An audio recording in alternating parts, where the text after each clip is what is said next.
Alhamdulillah alladzi bi ni'matihi tatimmus shalihat. Segala puji bagi Allah Jalla Jalaluh yang karena nikmatnya kebaikan-kebaikan jadi sempurna. Kita bisa sholat subuh berjamaah di saat banyak orang yang tidak bisa bangkit dari tempat tidurnya. Kita bisa melangkahkan kaki ke rumah Allah di saat banyak orang yang sibuk menuju ke tempat paling dibenci oleh Allah, pasar.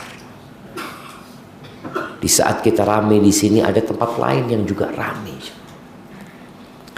Maka kita bersyukur kepada Allah atas nikmat hidayah yang diberikan, dan semoga Allah mematikan kita di atas agamanya. Allahumma salli wa sallim ala abdika wa rasulika sayyidina wa maulana wa syafi'ina Muhammad wa ala alihi wa ashabihi ajma'in. Amma ba'd. Di antara nikmat agung yang Allah berikan kepada kita adalah nikmat lisan. Kita bisa ngomong. Dan kita bisa melihat. Allah Azza wa Jalla mengatakan, alam naj'al lahu ainain wa lisanan wa syafatain. Bukankah kami, kata Allah, telah memberikan kepada manusia dua mata, dan kami berikan kepada mereka satu lisan dan dua bibir. Subhanallah. Di antara yang merusak hati kita, karena kita tahu Nabi SAW menyebutkan bahwa di tubuh kita ada satu organ yang kalau dia baik semuanya akan jadi baik, kalau dia rusak semuanya jadi rusak. Apa organ itu? Al-qalb. Al-qalb, hati kita. Dan di antara yang merusak hati adalah fudulun nazar wa fudulul kalam. Di antara yang merusak hati manusia itu adalah banyak melihat, banyak memandang yang tidak berguna, yang lebih dari kebutuhan. Jadi memandang yang lebih dari kebutuhan itu merusak hati. Kita rasakan kalau kita pegang handphone, kemudian mata kita mulai memandang. Kita memandang 1, 2, 3. Ketika yang dipandang itu dibutuhkan, nggak ada masalah.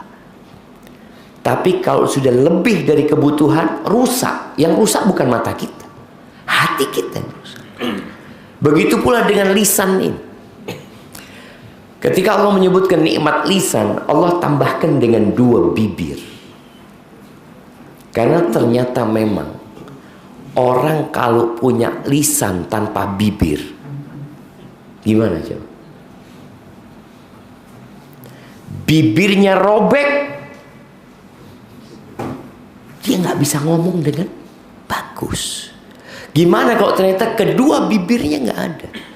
Tapi kan nikmat ini kadang-kala kita nggak pernah mensyukurinya. Sebagian kita merasa, ya memang seperti ini diciptakan manusia. Loh iya, tapi ada orang yang Allah ciptakan nggak seperti itu. Kenapa ada orang-orang yang lahir cacat? Agar kita yang dikasih kesempurnaan itu bersyukur atas nikmat lisan dan dua bibirnya. Yang juga termasuk merusak hati tadi. Allah Azza wa Jalla mengatakan, yauma la yanfa'u malun wala banun illa man atallaha biqalbin salim. Di hari di mana tidak berguna harta dan anak-anak laki-laki, nggak ada guna. Kita cari fulus, kita bangga punya anak laki banyak, sekolah jadi ini jadi itu, nggak ada gunanya. nggak ada manfaat. Kecuali orang yang menjumpai Allah dengan hati yang selamat. Nah, lisan ini kalau bicara fudulul kalam itu pembicaraan yang lebih dari kebutuhan.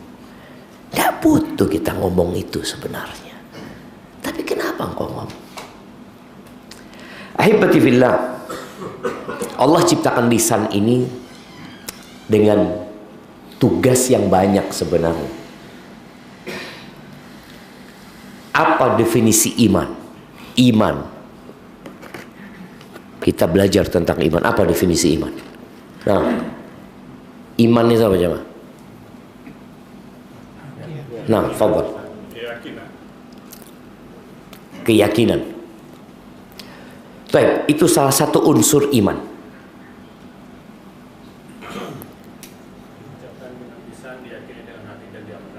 Ya, itu iman. Iman itu adalah ucapan dengan lisan, keyakinan dengan hati, perbuatan dengan raga. Itu iman. Fadhal. Iki ono sing cilik ya. Ini yang jawabannya satu tadi. Berikan kepada beliau. Nggak totolan kan, nggak boleh jualan di sini. Hadza huwal iman. Jadi kalau bicara iman itu ucapan dengan lisan. Kita tahu fulan ini muslim atau non muslim dari mana? Dari ucapan syahadatain yang dia ucapkan. Ketika dia mengatakan asyhadu an la ilaha illallah wa asyhadu anna Muhammad Rasulullah, kita anggap dia orang muslim. Walaupun hatinya kadang-kala nggak beriman seperti orang munafik. Orang munafik itu lisannya kena coba. Allah Azza wa Jalla di surat Al-Munafiqun mengatakan idza ja'akal munafiquna qalu, apabila orang-orang munafik datang kepadamu, qalu, itu ngomong, nashhadu innaka la rasulullah, kami bersaksi engkau adalah Rasulullah. Wallahu ya'lamu innaka la rasuluh wallahu yashhadu innal munafiqin lakadzibun. Allah tahu engkau utusan Allah. Dan Allah bersaksi bahwa orang munafik bohong dia. Tapi lisannya mengatakan, aku bersaksi, kami bersaksi engkau adalah Rasulullah. Jadi lisan ini punya tugas yang agung. Yang pertama tadi berkaitan dengan keimanan, ada lisan di situ. Kemudian ada keyakinan dengan hati dan amalan dengan raga. Taib, siapa yang menyebutkan kalau bicara iman itu adalah ucapan dengan lisan? Tadi asyhadu an la ilaha illallah, asyhadu anna Muhammad Rasulullah. Lisan ini punya amalan, punya pekerjaan yang termasuk dari keimanan. Sebutkan 5 amalan lisan. Nah, jemaah, kok ujian nih? Enggak. Kita ini ingin antum itu tidak ngantuk subuh-subuh. Apa Ustaz ngomong apa mau? Nah, sebutkan 5 amalan lisan. Fadhal. Berzikir, tilawatul Quran, berkata yang baik kepada orang tua, istighfar, mengajarkan ilmu kepada manusia. Masya Allah, tuh amalan lisan. Wakil ternyata. Itu baru 5. Jadi kalau kita bicara yang pertama zikir. Zikir itu dengan lisan, amalan lisan. Tapi diikutin dengan penghayatan dari hati. Antum pernah merasakan zikir baru nyambung sama hati setelah beberapa detik? Atau kadang-kadang nggak nyambung sama hati? Subhanallah, subhanallah, subhanallah, subhanallah, subhanallah. Sandalnya jadi subhanallah, subhanallah. Tidak tahu. Oh, jadi lisannya ngomong, hatinya masih golek sandal. Hatinya masih. Tapi tadi amalan lisan, insya Allah dapat pahala tetap kita ya. Tapi tidak seperti pahala orang yang lisannya wis nyambung sama hatinya, wis connect gitu ya. Ada orang yang baru connect tuh setelah zikir ke-20. Kita kadang-kadang habis sholat baca apa? Astagfirullah, astagfirullah. Astagfirullah, kok bener-bener minta ampun nggak sama Allah? Atau sekedar lisan. Dan zikir ini termasuk amalan paling ringan ya. Kenapa amalan paling ringan? Karena lisan kita ini tidak kesel ngomong. Pernah antum capek ngomong, ya Allah kesel aku ngomongnya. Jangan dong. Antum lihat orang-orang yang majelis nongkrong itu. Kapan kesel? Lisannya itu kapan kesel? Yang ada matanya capek, ngantuk. Tapi lisannya, terus ya mah. Kemudian tadi di antara amal lisan, amar ma'ruf nahi mungkar ya. Mengajarkan kebaikan, mencegah kemungkaran. Itu ono gitu loh. Kerjaan lisan ini banyak. Bukan cuma ngobrol dong. Kemudian berkata yang baik kepada orang tua ya. Ini salah satu perintah dari Allah Azza wa Jalla. Berkaitan dengan ngomong ya. Ketika Allah mengatakan wa qadha rabbuka alla ta'budu illa iyyahu wa bil walidaini ihsana. Imma yablughanna 'indakal kibara ahaduhuma aw kilahuma fala taqul lahuma uff. Tuh lisannya jangan ngomong uff. Wala tanharhuma, jangan menghardik, angkat suara atas orang tua, jangan. Terus wa qul lahuma qaulan karima, dan katakan, ngomong lagi, katakan buat keduanya qaulan karima, ucapan yang penuh pemuliaan. Jadi kata-katanya baik, intonasinya menghormatin. Karena ada anak ngomong sama orang tuanya baik, tapi intonasinya nggak enak. Nah, Umi beli no sate lah nak. Ya, iya dia taat nurut, tapi intonasinya nggak enak no di orang tua. Maka tolong kita perhatikan lisan kita. Kemudian yang berdagang ini perlu kejujuran dengan lisannya. Kadangkala dia jual barang, ya apa barangnya api? Loh, delok dhewe teh. Delok barangnya. Padahal tahu barangnya tidak api. Cuma dia daripada harat kan Ustaz, Hasan suruh lihat dia sendiri. Padahal kok bisa jelaskan enggak? Barangnya ini ada cacat. Makanya ada jual harga sekian. Kalau nggak ada cacatnya harganya sekian. Itu lisan, amalan lisan. Kemudian di antara amalan lisan ini bersyukur kepada Allah Subhanahu wa taala.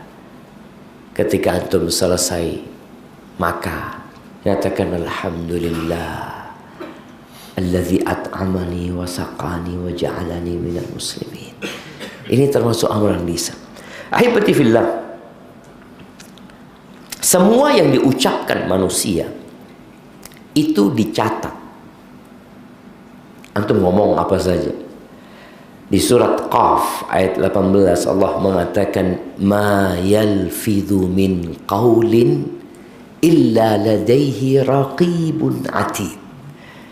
Kata Allah, tidak ada satu lafaz yang diucapkan qaul, omongan manusia, melainkan di situ ada malaikat yang mengawasi dan mempersiapkan, dicatat. Masa semua omongan Ustaz? Ada dua pendapat para ulama. Ada yang mengatakan bahwasanya yang dicatat itu adalah ucapan yang berpahala atau berdosa. Ucapan yang berpahala atau berdosa. Tapi pendapat yang kedua, pendapat Hasan Basri dan para ulama lainnya, dan itu lebih sahih, yang dicatat semuanya. Semuanya. Kenapa? Supaya orang ketika hari kiamat ngelihat catatannya, lu ana mah jelas diampel itu 2 jam mayan fa. Ini omongannya. Memang tidak dosa, tapi mayan fa. Cerita kono, cerita ini. Kalau dia baca Quran 2 jam, dapat berapa juz ya? Berapa juz? Ada yang ngomong 2, ada yang ngomong 3, ada yang ngomong 2,5. Ya tergantung orangnya yang baca. Ada yang dapat setengah juz. Kenapa? Setiap baca delok HP dulu, baca delok HP tadi. Rong jam oleh nih setengah juz, ada fulan oleh rong juz, ada setengah juz. Karena dia masih ada penggoda dia. Ana ngomong sama waladi ketika Ramadan, karena dia ngaji terus ana ngomong, "Syuf, Yusuf," ana ngomong, Imam Syafi'i itu hatam Quran di bulan Ramadan 60 kali. 60 kali. Berarti sehari 2 kali jamaah. Kita jamaah masa Ustaz iso kayak Imam Syafi'i Ustaz. Ketika kita ngukur sama diri kita, setahun belum tentu hatam. Terus baca itu, Allahu Akbar. Kayaknya tidak mungkin Ustaz. Ya ukurannya kalau antum. Orang kalau sudah hafal Quran, bacanya itu lebih cepat daripada orang yang belum hafal Quran. Semakin dia sering membaca, semakin dia lancar bacaannya, jamaah. Kalau kita kan enggak. Makanya tadi ketika bicara semua omongan dicatat, kalau orang dulu mungkin dia akan merasa bingung, ya apa nyatet malaikat ya? Kok iso? Sekarang antum misalkan sejak adanya handphone, sejak adanya alat perekam, semuanya direkam. Dan Allah Azza wa Jalla ala kulli syai'in qadir. Kalau manusia aja bisa dikasih kekuatan sama Allah, bisa bikin alat perekam. Jadi kalau antum ngomong 2 jam, semuanya direkam sampai apa aja bisa. Sampai orang kalau yang bikin video itu akan menghilangkan suara-suara itu. Dihilangkan tuh. Dimuntaj itu. Akan dicatat sama semuanya. Dan Rasul sallallahu alaihi wasallam ketika ditanya oleh Mu'ad bin Jabal, Mu'ad pernah datang kepada Nabi SAW bertanya, "Ya Rasulullah, dullani ala amalin yudkhilunil jannah wa yuba'iduni annar." Tuh sahabat radhiyallahu anhu kalau minta amalan itu, minta amalan yang benar-benar sangat tinggi nilainya. Kita kadang-kadang datang, Ustaz, ana minta amalan Ustaz supaya cetek jodoh ini Ustaz. Ada yang amalan supaya cepat punya anak Ustaz. Ana minta amalan supaya lancar sukuni Ustaz. Amalan-amalan yang rata-rata urusan dengan dunia. Mu'ad mengatakan, "Ya Rasulullah, tunjukkan kepada aku amalan yang memasukkan aku ke surga dan menjauhkan aku dari api neraka." Apa kata Nabi SAW? "Laqad sa'alta an azim." Engkau telah bertanya sebuah pertanyaan yang besar, yang agung sekali, yang berat. Wa innahu la yasirun ala man yassarallahu alaih. Tapi itu akan jadi mudah sebenarnya buat orang yang Allah memudahkan bagi orang itu. Intinya pertolongan Allah SWT. Kemudian Nabi SAW menjelaskan tentang rukun Islam. Yang perlu kalau engkau mau masuk surga ya rukun Islam. Setelah itu dikasih amalan lagi yang sunnah-sunnah. Setelah itu ada penjelasan tentang beberapa amalan dalam agama ini. Terakhir Nabi SAW mengatakan kepada Mu'ad bin Jabal, "Afala adulluka ala milaki dzalika kulli."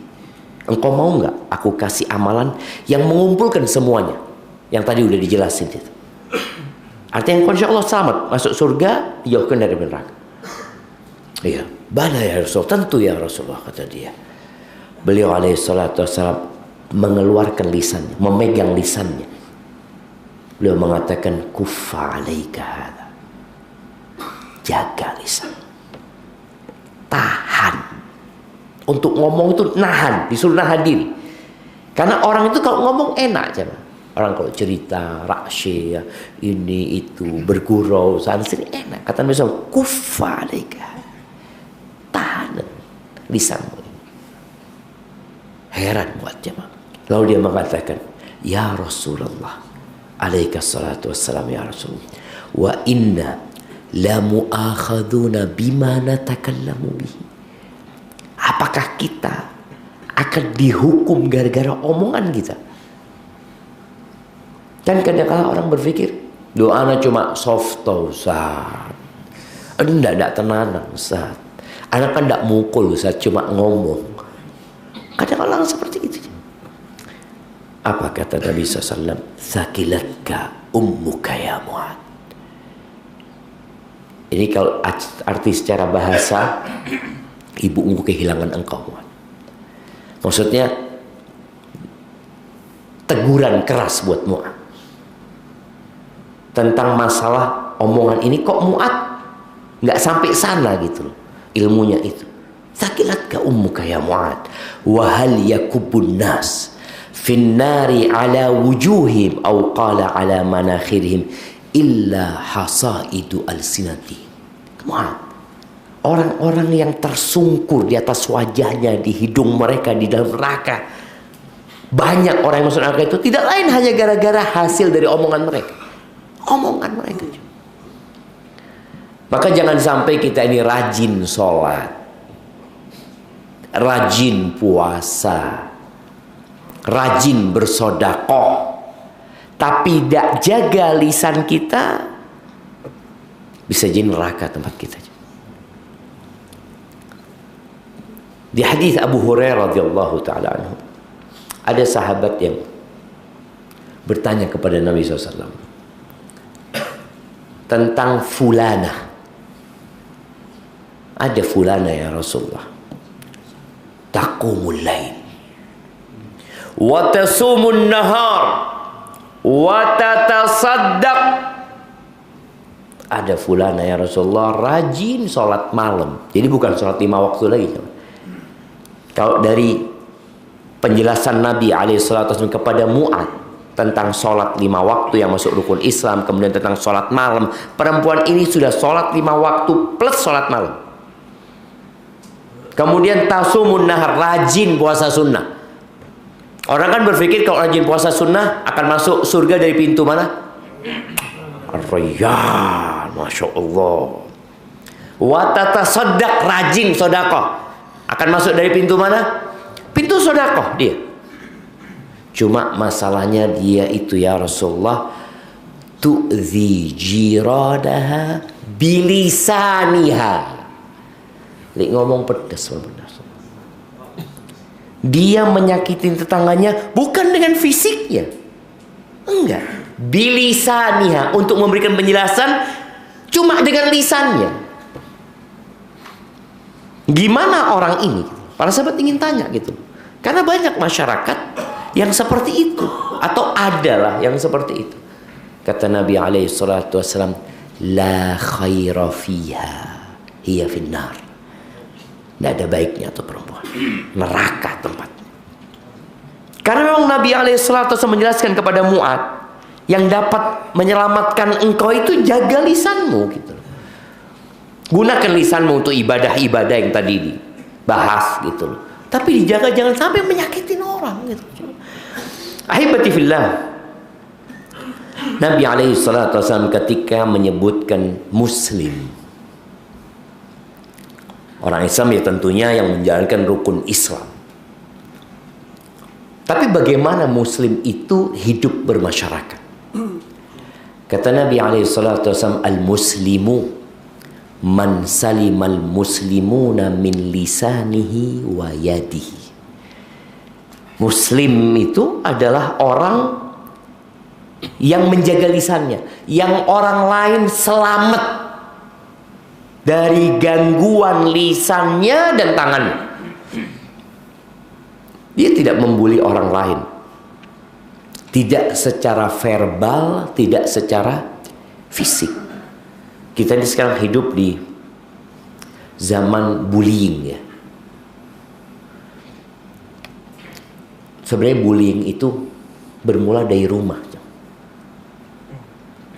Jadi kalau kita punya anak nanti suka membuli orang, boleh jadi kita sumbernya yang menyebabkan dia tumbuh kembang seperti itu.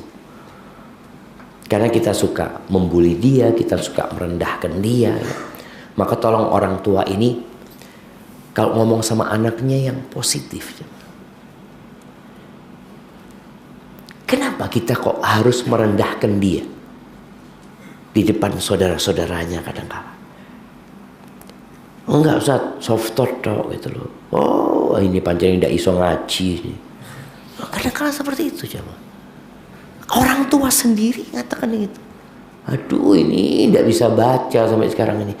Padahal kita mungkin harapannya dengan omongan itu akan memotivasi dia untuk belajar lebih semangat lagi. Tapi ternyata enggak. Dia menyimpan sesuatu di hatinya yang dia nanti akan melakukan itu kepada kawan-kawannya. Maka tolong para orang tua jaga lisannya. Suami istri, siapa yang istrinya tidak pernah berbuat salah? Siapa aja bang? Ane kasih hadiah. Tak kayak no KB gitu biasanya. Nah, adalah perempuan itu melakukan kesalahan. Tapi ketika Nabi SAW ditanya tentang hak para wanita, para istri, di antara yang beliau katakan adalah wala tadribil wajha wala tuqabbih. Jangan mukul wajah. Karena dalam agama kita ada mendidik dengan memukul.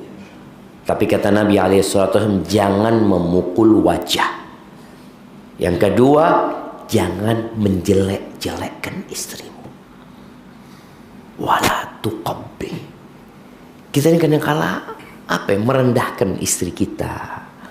Kita mengatakan, wallah anti ini ndak iso masak, ndak iso dandan, iso ne opo. Itu termasuk menjelekkan istri, jamaah. Nabi SAW nyuruh kita melihat kepada kelebihannya, bukan kekurangannya. Jadi orang yang lebih itu akan melihat kelebihan orang lain. Jadi orang baik itu melihat kepada kelebihan orang lain. Tapi orang yang buruk, demi menutupi keburukannya, dia akan menampakkan keburukan orang. Karena dia bermasalah, dia ini kurang. Maka demi untuk menutupi kekurangannya, dia akan berusaha mengeluarkan kekurangan orang lain. Maka tolong engkau bercermin. Jangan suka jelek-jelekan istrimu. Anakmu jangan suka dibanding-bandingkan. Loh, itu loh fulan ndak nangis. Loh, aku bukan fulan. Jadi ketika antum sudah mulai lisannya membanding-bandingkan anak, sakit hati anak itu. Antum mau dibandingkan sama suaminya Tonggo. Bang, abang tahu bang, suami Tonggo itu bang. Allah bang, khairi bang. Ditukokno zahab apa. Kira-kira gimana perasaan antum? Ada seorang perempuan ngomong sama suaminya, bang, kau tahu bang, fulana yang meninggal itu. Iya kata dia. Subhanallah bang, sama suaminya dibangun masjid wakaf atas nama dia bang. Apa kata rijalnya ini? Ana itu sudah menyiapkan juga tanah. Cuma ente tidak mati-mati. Ana juga mau bangunkan masjid gitu. Jadi loro hati dibanding-banding. Subhanallah, jangan. Ketika antum tahu sakit hati dibandingkan dengan lisan itu, maka tolong jangan bandingkan istrimu sama istrinya orang lain. Jangan bandingkan anakmu dengan kakaknya, dengan adiknya, apalagi sama anaknya orang. Ada seorang ayah nih, anaknya pulang dari sekolah, selesai ujian, dia dapat rapot, dia serahkan ke abahnya. Bah, alhamdulillah bah, nilainya ya A nilainya 96 atau apa, A plus saja. Masya Allah nak, barakallahu fikum nak, dicium sama. Terus bapaknya ngeliat, ternyata anaknya juara 3. Loh, kok juara 3 kok nak? Kok bukan juara 1 kok? Mulai dia membandingkan. Jadi kebanggaan orang tuanya hilang, kesenangan anak ini hilang. Maka ketika anak itu juara 3, juara 7, Masya Allah nak, barakallahu fikum, semangat nak ya, mudah-mudahan kau bisa lebih baik lagi nak. Bapak senang sama kau nak. Jangan dibandingkan dengan anaknya Fulan. Siapa yang juara 1? Fulan. Loh, kok nggak bisa kayak Fulan? Jangan. Kesian anak itu jamaah. Engkau sudah merusak kegembiraan dia, dan engkau pun jadi nggak gembira. Tapi ketika memandang bahwa saya anaknya Masya Allah mau juara berapapun, ya Allah jamaah. Ada satu orang, Ana baru dengar cerita, ada satu orang, dia katakan kuliah anak ini di salah satu lembaga di Jakarta.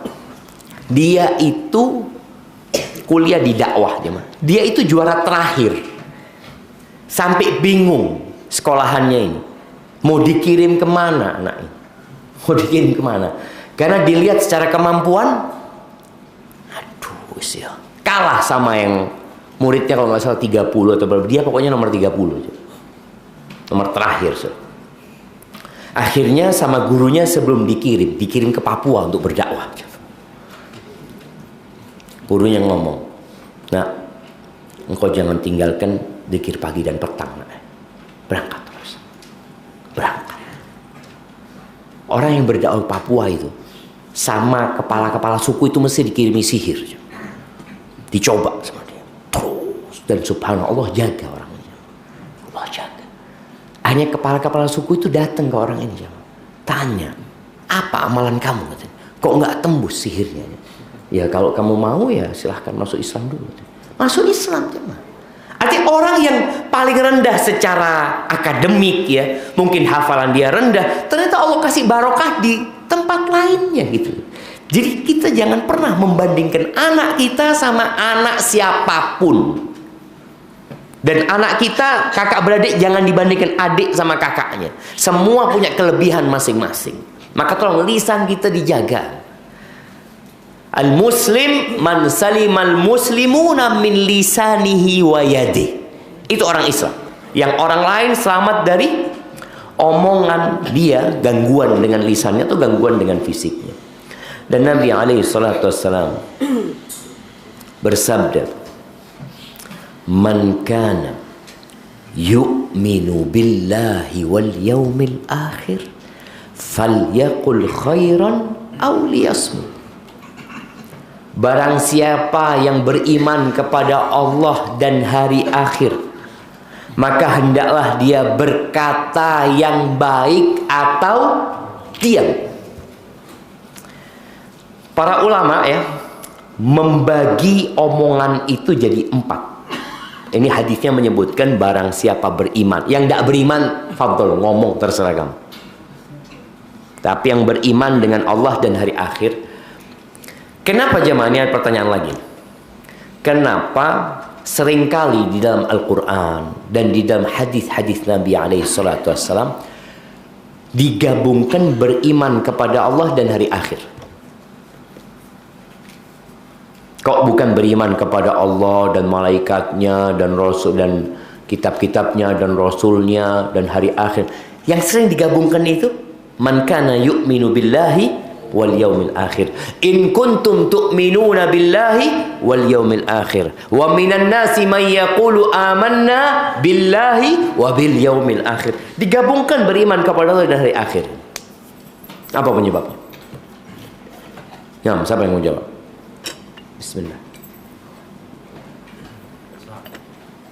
Karena beriman pada hari akhir itu sudah mengimani secara keseluruhan.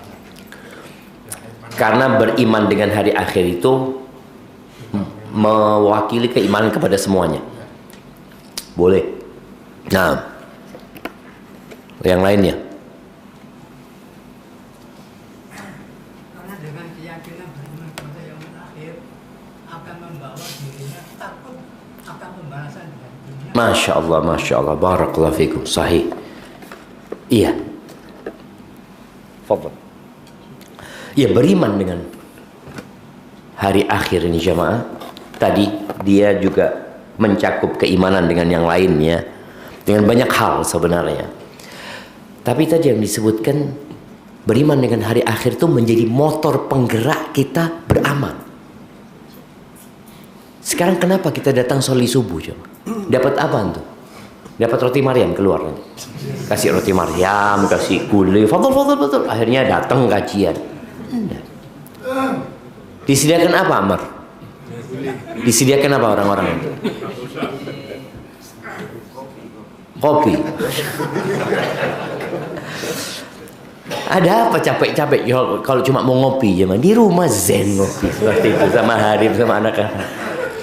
Tapi tadi beriman dengan hari akhir yang menggerakkan kita untuk melakukan ketaatan dan meninggalkan kemaksiatan. Karena kita takut gitu loh. Wah, nggak ada di dunia. Kalau kita bicara di dunia, apa? Nah, capek-capek subuh. Nah, paling jauh siapa paling jauh sekarang hari ini? Nah, Yang paling jauh siapa? yang paling jauh. Nah, dari mana? Sepanjang. Jauh sepanjang jam. Hah? Oh, lu atuh jemaah. Sak kasih sak kotak kan. Tapi isine siji. Nah, kasihkan dari sepanjang tuh. Setengah jam datang jemaah. Ngrungokno pengajian. Kadang kala ya Allah be ngantuk kadang kala. Tapi tetap berusaha karena beriman. Perjalanan dia dicatat sama Allah. Duduknya di majelis ilmu ini dia beriman bahwasanya ada malaikat-malaikat yang turun, ada sakinah ya, ada rahmat Allah Subhanahu wa taala. Dia beriman akan mendapatkan balasan dari apa yang dia kerjakan. Orang yang menghafal Quran. Ada orang tua menghafal Quran padahal dia nggak mau jadi ustadz. Sebagian kita kan berpikir hafal Quran untuk jadi ustadz, enggak kan anak tuh ustadz. Ada orang umur 60 tahun menghafalkan Quran. Dan alhamdulillah umur 63 dia hafal Quran. Emak-emak ini jemaah hafal Quran. Bukan karena dia mau jadi pengajar, karena dia beriman. Ini loh, nanti anak tahu Ustaz, katanya di akhirat nanti ketika orang masuk surga, derajat di surga itu seperti jumlah ayat Quran. Orang itu akan dikatakan nanti yang hafal Quran nih, katakan iqra warattil warqa. Iqra warqa warattil kama kunta turattil fid dunya fa inna manzilataka 'inda akhir ayatin taqra'uha. Bacalah engkau, naik kedudukanmu, tartilkan bacaanmu. Posisimu nanti ada di terakhir ayat yang kau baca. Ketika orang tahu dengan hadis ini dan dia beriman, dia akan baca Quran. Ini amalan lisan tadi, baca Quran. Dia akan baca, dia akan hafalkan Al-Quran. Walaupun dia nggak mau jadi ustaz, dia bukan mau jadi imam. Kan ada orang karena mau jadi imam akhirnya syaratnya harus hafal Quran 15 juz. Ngafal no. Apa? Tidak jadi imam. Karena itu aja. Tapi orang yang beriman dengan hari akhir, dia akan terus beramal tanpa ada urusan dunia yang dia dapatkan. Maka tadi bicara kenapa seringkali Nabi SAW menggabungkan antara beriman kepada Allah dan hari akhir. Karena hari akhir itu menjadi hari yang ditunggu sama kita. Menjadi masa depan. Kalaupun di dunia kita tahu orang kenapa suka dengan menjadi PNS. Kenapa jemaah? Bukan gajinya, pensiunnya. Dia itu beriman dengan pensiun. Yakin. Coba dia dikatakan nggak dapat pensiun, Mama. Tidak ada pensiun. Insya Allah sejak tahun 2026 tidak ada lagi pensiun. Ngeluh apa jangan? Karena dia awalnya bekerja untuk mendapatkan pensiun. Berapa banyak orang tua yang marah ketika anaknya berhenti dari PNS, dari ASN-nya. Dia berhenti karena mau jadi pengusaha. Padahal kalau kita tahu ya, yang kaya-kaya itu pengusaha apa PNS? Pengusaha. Tapi karena ada resiko pengusaha situ. Tapi ala kulli hal tadi, bicara beriman dengan hari akhir, tapi ketika orang berbicara tentang pensiun, dia semangat. Ada masa depan. Padahal kita tahu dunia tidak punya masa depan. Mana masa depan dunia? Masjid ini atau musola ini punya masa depan? Tidak ada. Musola ini akan dihancurkan. Dan semua rumah yang ada di Ampel ini akan rata sama tanah. Nggak ada masa depan buat yang tinggal di Ampel sini. Oh, terus tinggal Jakarta Ustaz, podo ae. Antum mau pindah ke Jakarta, pindah kemana, nggak ada masa depannya. Kalau Pakuan Ustaz, podo, nggak ada masa depan Ustaz. Jember, apa meneng Jember. Taib. Maka tadi beriman dengan hari akhir. Barang siapa beriman kepada Allah dan hari akhir, falyaqul khairan. Hendaklah dia berkata yang baik atau dia diam. Para ulama membagi al-kalam arba'atu aqsam. Loh. Tinggal 5 menit lagi waktu jawab. Masya Allah. Itulah, lihat ngomong jamaah. Nggak kerosok. Nggak kerosok. Yang pertama mereka mengatakan ma huwa khairun mahab. Kalam, omongan yang semuanya kebaikan, full kebaikan, murni isinya kebaikan. Seperti orang mengatakan subhanallah walhamdulillah wa la ilaha illallah Allahu akbar, ini full murni baik. Wa minhu ma huwa syarrun mahab. Ada yang jahat, omongan ini full nggak ada kebaikannya, isinya keburukan. Wa minhu ma huwa fihi khairun wa fihi syarr. Ada omongan yang campur, ada baiknya, ada buruknya. Wa minhu, dan ada omongan laisa fihi khairun wala syarr. Ada omongan yang enggak baik dan enggak buruk. Omong kosong. Dikatakan baik enggak, dikatakan buruk enggak, ya wis ngobrol-ngobrol biasa gitu kan. Taib. Hadis Nabi SAW itu, barang siapa yang beriman kepada Allah dan hari akhir, hendaklah berkata yang baik atau diam. Yang mana aja? Dari 4 ucapannya. Yang pertama aja kan. Kalau yang benar-benar buruk ya tinggalkan. Kalau campur baik sama buruk, ya tinggalkan. Kalau tidak baik dengan yang buruk, ya tidak usah diomong no. Terus lek mat jelas ngomong apa Ustaz? Yang baik-baik. Kalau bisa yang baik. Yang baik saja, isinya baik saja, kadang-kadang nggak selamat dari riya, dari ujub. Ini yang benar-benar baik, belum tentu selamat dari ujub. Maka kita harus benar-benar hati-hati ngomong. Ahibati fillah, ada sebuah asar dari Umar bin Khattab radhiyallahu anhu ya, yang diriwayatkan oleh Tabrani. Ahnaf bin Qais berkata, qala li Umar. Umar pernah berkata kepada aku, ngasih nasihat. Ya Ahnaf, wahai Ahnaf. Siapa yang namanya Ahnaf di sini? Ada yang namanya Ahnaf? Anda kasih hadiah. Ya Ahnaf, man kathura dhahikuhu qallat haibatuh. Wahai Ahnaf, orang yang banyak ketawanya, itu karismanya turun.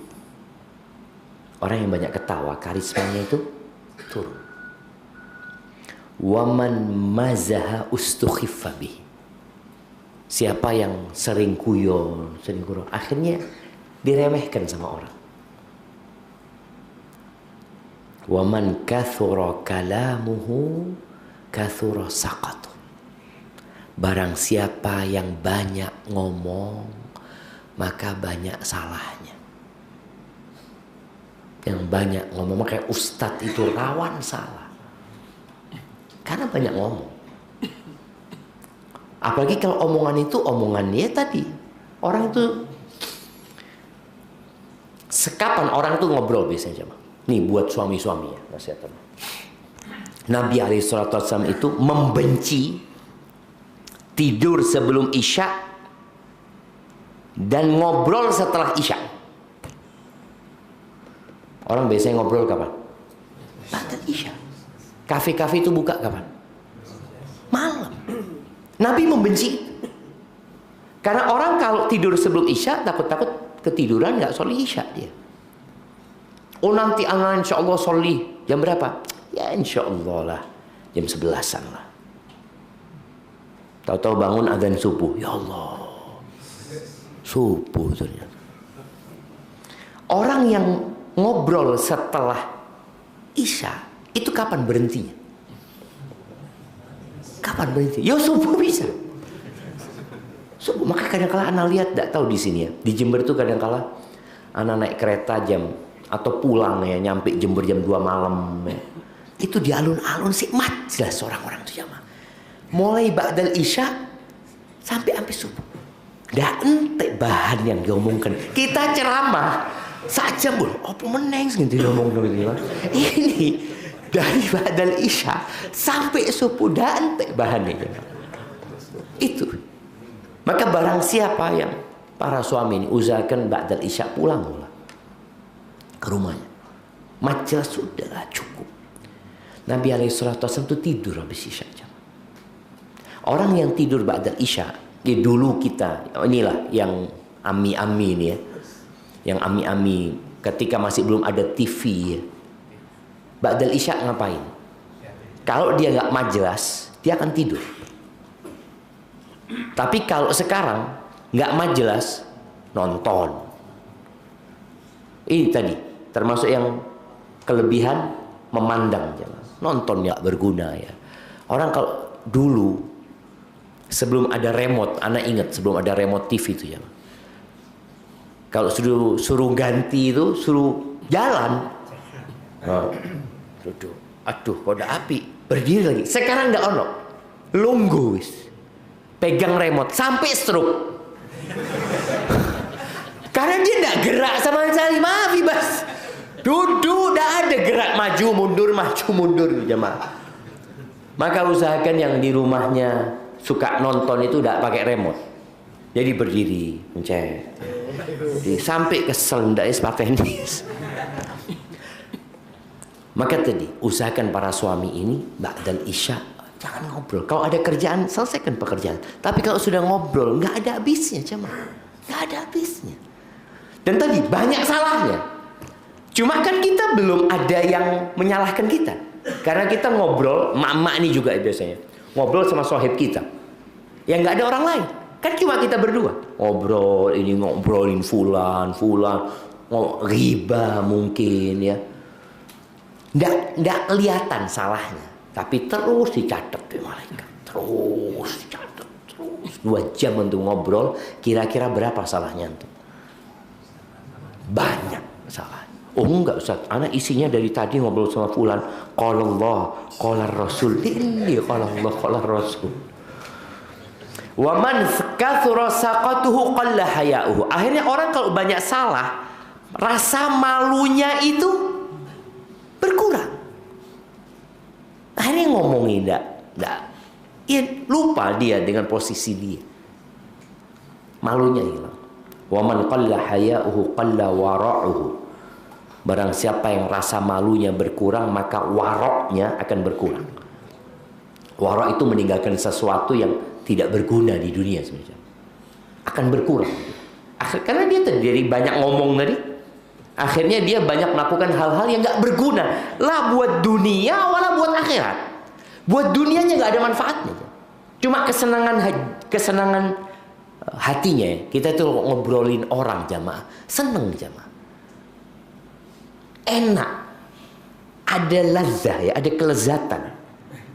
Maka sampai dikatakan Allah demi untuk membencikan manusia kepada ngomongin orang ini, katakan makan bangkainya orang, makan bangkai saudaramu sendiri. Ya apa? Gak suka sebenarnya. Cuma tadi rasa malunya sudah hilang ya. Kemudian waroknya berkurang. Waman qalla wara'uhu mata qalbuhu. Barang siapa yang waroknya kurang, hatinya mati. Sudah, dia berbuat hanya untuk menurutin hawa nafsunya. Barakallahu fiik. Setelah terakhir ada nasihat dari Uqbah bin Am, bukan dari Uqbah, dari Nabi Muhammad SAW ya. Uqbah ini pernah datang kepada Nabi SAW. Dia mengatakan, ya Rasulullah, man najah. Ya Rasul, kasih tahu aku kunci keselamatan, tips-tips supaya selamat. Ini 1446 tahun yang lalu kira-kira. Kata Nabi SAW, amsik alaika lisanak. Jagalah lisan. Tahan lisan. Yang kedua, wal yasa'ka baituka. Cukuplah dengan rumahmu. Cukup dengan rumah. Urusi rumah tangga orang sudah. Fokus dengan rumah tanggamu. Engkau tinggal di rumahmu juga. Jangan suka keluaran. Banyak fitnah di luar. Walaupun sekarang fitnah ini sudah masuk ke rumah. Makanya kalau masuk rumah pun tinggalkanlah. Tinggalkan handphone. Cukuplah engkau hidup dengan rumahmu. Ridho dengan apa yang Allah berikan kepadamu. Nggak usah ngelihat tonggo, nggak usah ngelihat fulan. Waliyasa'ka baituka. Yang terakhir, wabki ala khati'atika. Nangislah terhadap dosa-dosamu. Urusono awakmu dewi. Barakallahu fiik, itu yang dapat Anda sampaikan. Kurang lebihnya mohon maaf. Mungkin ada sedikit waktu untuk tanya jawab. Barakallahu fiikum. Naam. Tafadhal. Ucapan yang tidak mengandung riya. Karena katanya baca sholawat itu sama sekali tidak mengandung riya. Riya. Adakah ucapan yang tidak mengandung riya? Riya itu amalan hati. Jadi bukan amalan lisan riya itu. Jadi kalau dikatakan sholawat tidak mengandung riya, ya tergantung hati orang itu. Karena riya itu keinginan untuk dilihat sama orang, seperti itu. Apapun yang dia baca, mau sholawat, mau baca Quran, semuanya ada potensi untuk riya. Jadi kita bersolat Allahumma sholli wa sallim ala Muhammad, apakah nggak ada riya? Ya, tergantung hati orang ini. Boleh jadi dia kepingin dilihat, oh ini orang sholawat tok gitu. Enggak, tetap semua amalan itu berpotensi riya, karena riya itu amalan hati gitu. Dia ingin dilihat. Barakallahu fikum. Nah, ghibah. Nah,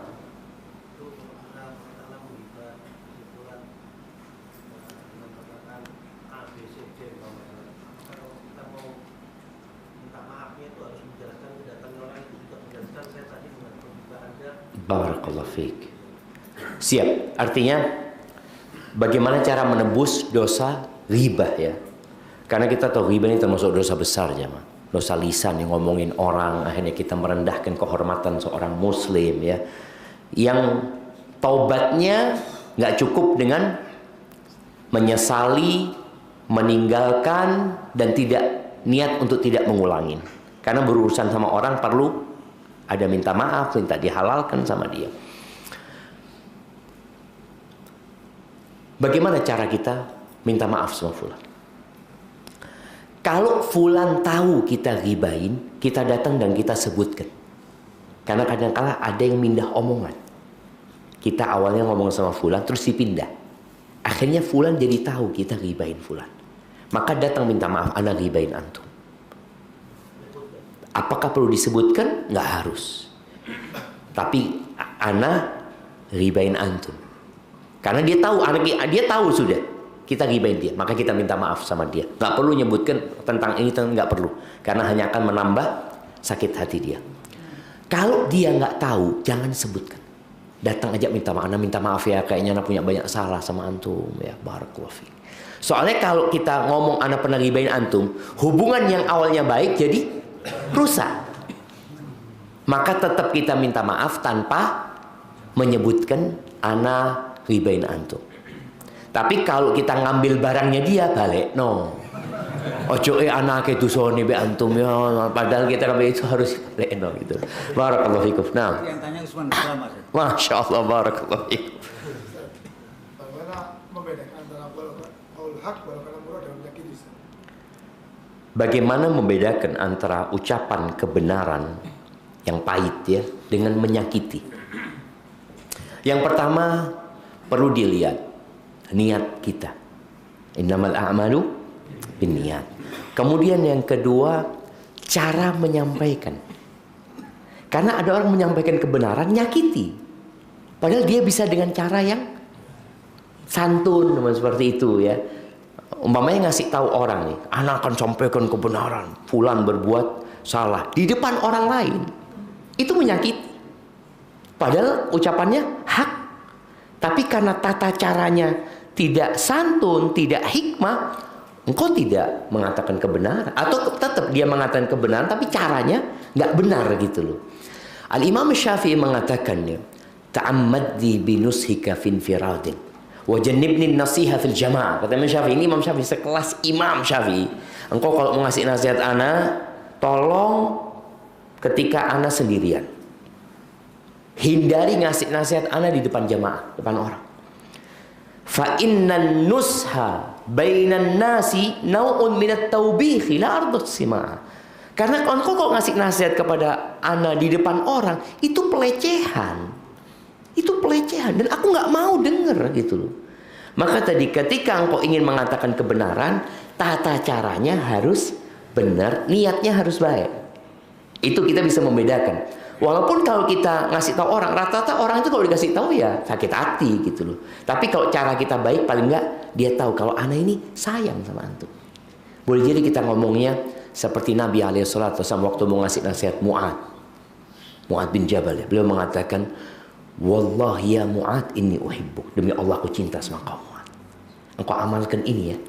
Kasih nasihat sama Abu Dzar. Abu Dzar ini sahabat Nabi yang memiliki kelemahan.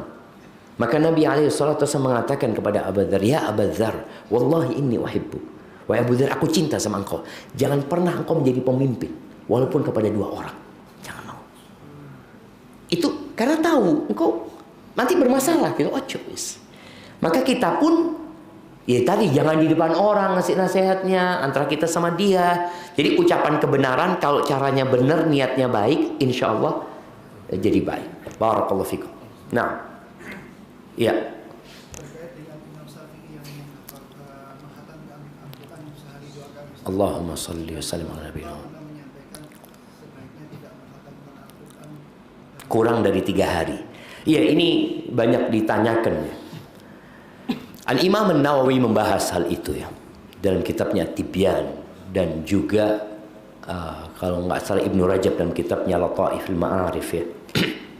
Mereka menyebutkan bahwa larangan Nabi SAW, larangan kalau selalu sepanjang tahun gitu loh. Tapi kalau di momentum-momentum tersendiri di mana ada fadilah di sana dan tidak terus-terusan, maka nggak masalah.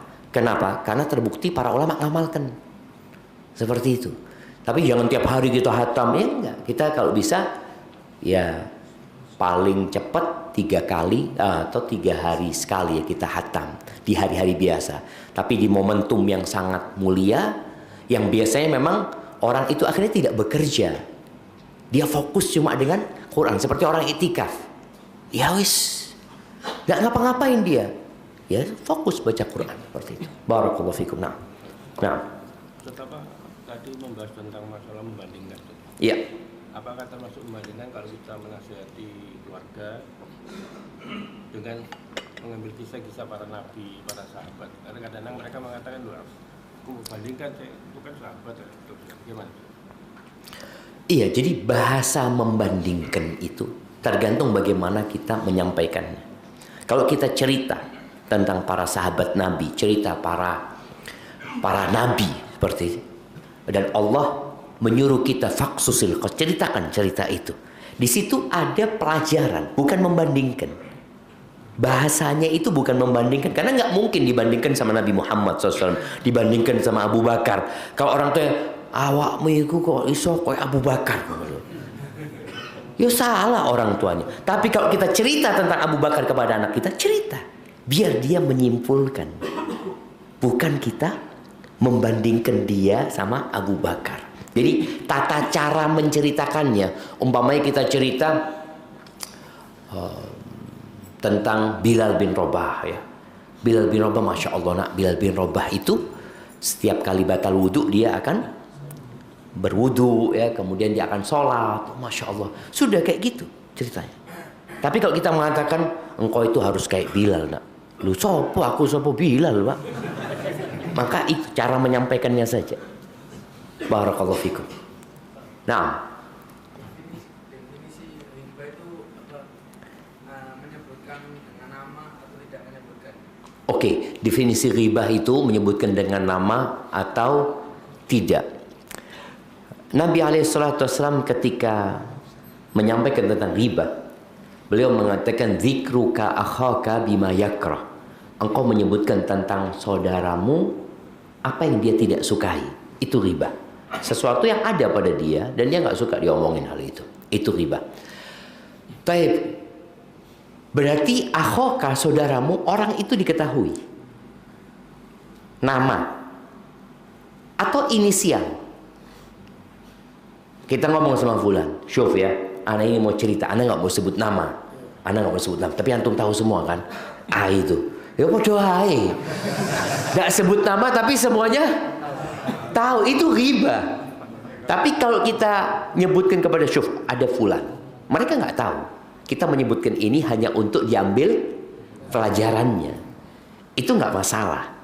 Tapi kalau kita sudah orang-orang yang diajak ngomong tahu yang kita akan bicarakan, jangan. Itu jadi yang riba. Walaupun nggak nyebut nama ya, nggak nyebut nama. Barakallahu fikum. Nah,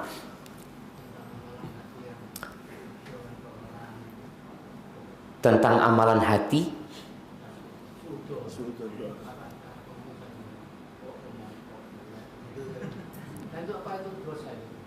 dalam hati, iya.